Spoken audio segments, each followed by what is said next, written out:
All right, thank you to all my friends out there for tuning in once again to Auto Transport for Dummies, where we talk about all the things you dummies want to know as it relates to vehicle transport.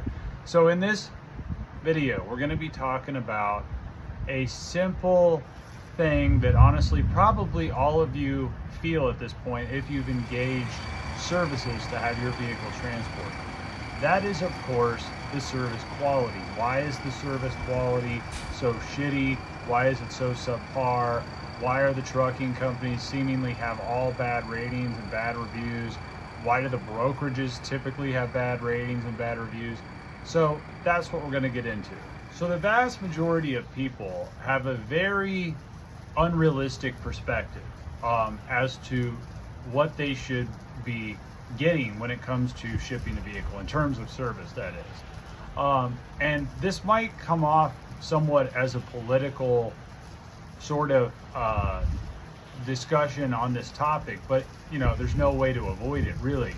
But the reality is, over the last decade plus, the industry as a whole, not just auto transport, but in the logistics space in its entirety, okay, there has been a push to continue bringing in more and more foreign-born drivers, okay?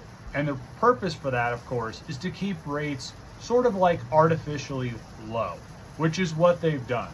If you really think about it, if you go up to the UPS store, you go to the post office, it's like, if you brought just 100 or 200 pound box up there, it's going to range from like $150 to $300 probably to ship one box, right? So the question is, how are massive loads being moved, like Amazon loads, at low cost? How is a vehicle being transported, a 5,000 pound vehicle being transported for a little over $1,000, like coast to coast? That doesn't really add up when you really think about it. Like, those rates don't sound like they add up when you compare what you're paying for even a box, okay? So that's what I'm getting at in this video, is that over the last so many years, all of these foreign-born migrants have taken over the trucking industry. They've taken over the trucking jobs.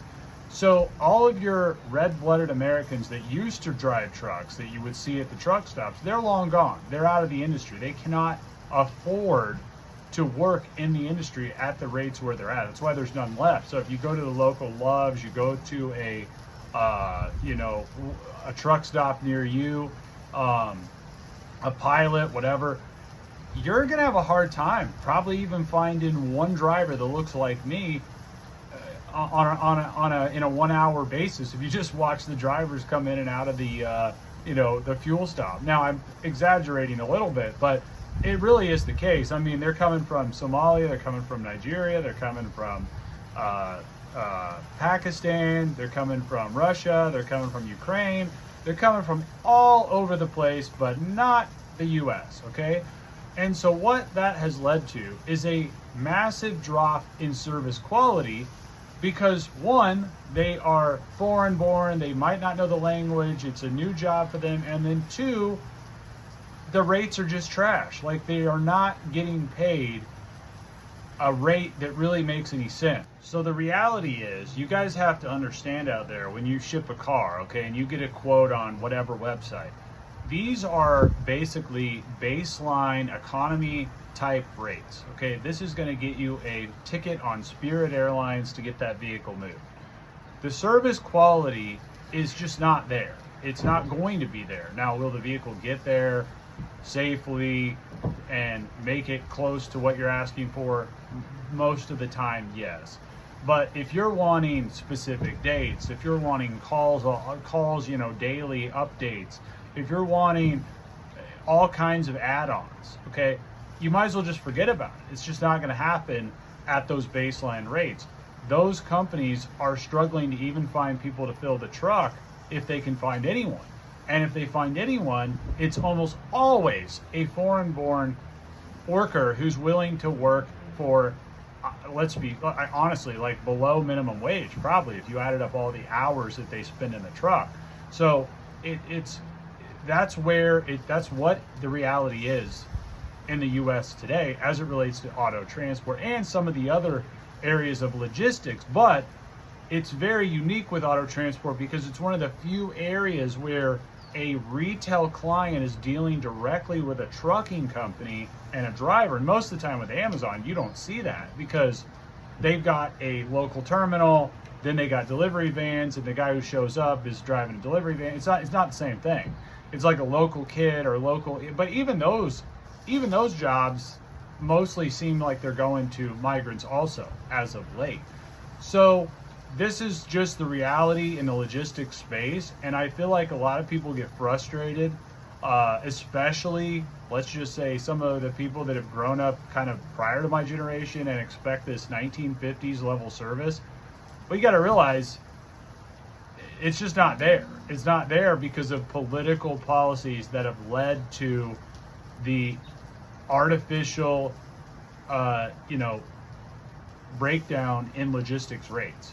Because Americans like cheap freight, the government likes cheap freight, the big corporatocracies in America like cheap freight, and there's really only one way to do that when you're inflating the currency to the moon.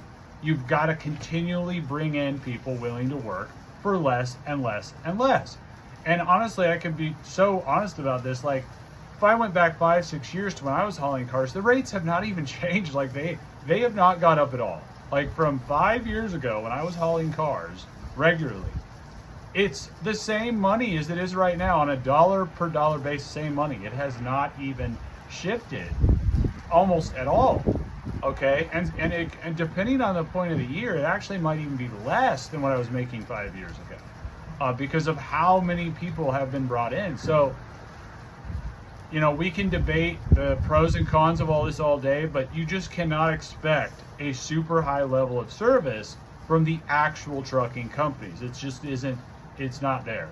Now, if you're wanting to pay more money, anywhere from 30 to 50% higher on the rate, then those options are out there. And sometimes we have people asking us that. So if you're one of those people, you got some very particular vehicle, you want a very white glove type service, sure, that service can be found from white glove top-notch companies, but you cannot expect the rate to be the same baseline rate where we're just quoting most quotes at, because the average individual is just looking to save the most money. They just want to ship it as cheap as possible. The only thing they care about on the front end is the quote, the quote, the quote.